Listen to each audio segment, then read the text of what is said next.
Dad announced it while the lanterns were still warming the dusk and the guests were lifting their glasses to the new harvest. His voice carried over the clinking crystal, calm, proud, final. "I'm handing operations to Emily," he said, resting a hand on her shoulder. "She has an MBA now." The crowd applauded. I didn't. I kept my face still, my jaw relaxed, though the stem of my glass nearly snapped between my fingers. Emily glanced at me, unsure whether to smile or apologize. She chose neither. Typical. I nodded once. All right. Dad smirked like the deal was done. I stepped out into the cool air, the taste of oak and betrayal chasing each other across my tongue. I pulled out my phone and dialed one number, the only number that mattered.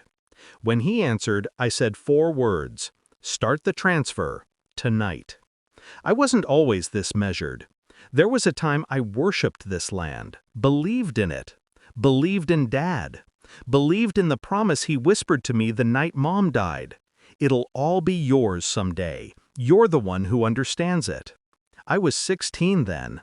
I took it as scripture. And when the vineyard started bleeding money years later, I didn't hesitate. I drained my savings, emptied every account I'd built working double shifts, canceled vacations, postponed my own life. I saved the vineyard when the bank was already drafting foreclosure papers. I negotiated the distributor contracts. I rebuilt our tasting room by hand. I handled the books when Dad refused to admit he couldn't. Emily, meanwhile, was in the city, burning through internships, relationships, and trust funds with equal speed. But she came home last month waving her MBA certificate like a magic key, and Dad, ever weak to shiny things, fell to his knees for it. The shift started small. Invoices missing. Dad skipping meetings with me but showing up early with Emily. Conversations ending when I walked into the room. "Just family talk," he'd say, as if I were a stranger trespassing through my own vines. Then came the real betrayal. A forwarded email chain, accidental of course. Dad telling the lawyer to prepare documents for transition months before her degree ceremony. Him writing that he never intended to leave operations to someone without formal education. Someone. Me. I stared at those words for a long time, felt the sting, let it burn through my ribs until it hollowed a place clean. Then the burning stopped. Clarity replaced it. I didn't rage, didn't cry. I simply opened the drawer where I kept every contract, every contingency, every legal thread tied to this vineyard. Dad never bothered reading the fine print. Not once. Not even when I saved the place. And buried in those papers, written by a lawyer who actually listened, was the clause I needed. Any capital investment exceeding 40% of total valuation grants proportional ownership and controlling leverage unless formally transferred otherwise. I had invested 51%. My signature, his signature, witnessed, filed, forgotten by him, not by me. All I had to do was trigger the buyout options and notify the partners. The vineyard would legally shift into my hands like a quiet tide returning to shore. But I wanted it clean, public. I wanted him to understand exactly how thoroughly he'd lost. So when he handed the vineyard to Emily at the festival, I didn't argue. I stepped outside, called my attorney, and initiated the transfer.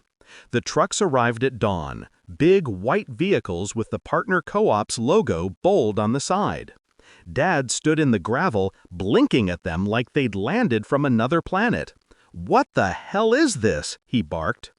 "Inventory verification," I said, stepping out behind the lead inspector. "Standard procedure during a change in ownership." "Ownership?" His voice cracked. "Emily's taking over." "No," I corrected him softly. "You tried to give her something that wasn't yours anymore." Emily's confusion folded into panic. "Dad, what is she talking about?" I handed her the documents, watched her read, watched her lips part, watched Dad's face drain as the truth seeped in. "You Invested that much? She whispered. I nodded. To save us. To save this place. While you were gone. Dad looked at me then. Really looked. Like he was seeing a stranger standing in his daughter's skin. You blindsided me, he said. No, I replied. You blindsided yourself by never taking me seriously. Silence cracked between us. The inspectors got to work, the trucks rolled on. The staff looked to me for direction, and I gave it without hesitation. By noon, word had spread. Control had returned to the one who actually bled for the vines. That night, I stood alone at the edge of the rows, the grapes shimmering under the moon, the air heavy with ripeness and justice. I wasn't triumphant, not gloating, just steady, finally aligned with the truth.